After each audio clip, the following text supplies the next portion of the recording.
بعد انتشار فيروس كورونا مؤخرا، قامت الرئاسة العامة للحرمين الشريفين برفع مستوى الإجراءات الوقائية والتدابير في تعقيم وتنظيف ردهات المسجد النبوي الشريف من خلال استخدام أجهزة حديثة للتعقيم، وأيضا تنظيف مشربيات وعبوات وسجاد المسجد النبوي 10 مرات يوميا. أيضا قامت بعمل إجراء احترازي بتوسيع المسافات بين الصفوف إلى 1.5 متر بين كل صف وآخر للحد من انتشار الأمراض.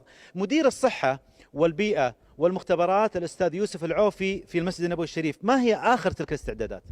ضمن توجيهات معالي الرئيس العام، قامت وكالة الرئاسة العامة بمتابعة مستمرة من فضيلة الوكيل والتنسيق مع الإدارات ذات الاختصاص برفع مستوى الإجراءات الاحترازية الوقائية في المسجد النبوي، منها تغسيل أرضيات المسجد النبوي بمعدل 6 مرات يوميا بمواد تعقيم وتطهير وبمكائن مخصصة لذلك، ومنها كذلك استخدام المعطرات والرش على مداخل أبواب التوسعات، وكذلك تباعد الصفوف في السجاد، ومنها كذلك نظافة فتحات التكييف بمكائن شفط مخصصة لذلك.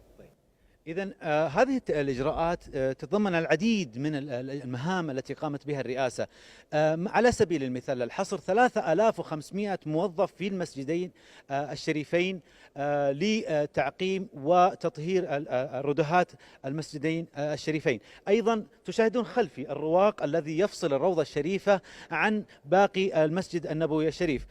هذا الرواق هو ضمن المسجد النبوي القديم البالغ مساحته 16 ألف متر مربع، والذي منعت الصلاة فيه مؤقتا هذه الأيام، عدا دخول إمام المسجد النبوي في الصلوات الخمسة المفروضة لأداء الصلاة المفروضة، وفي حالات وجود الجنازة وذوي الجنازة.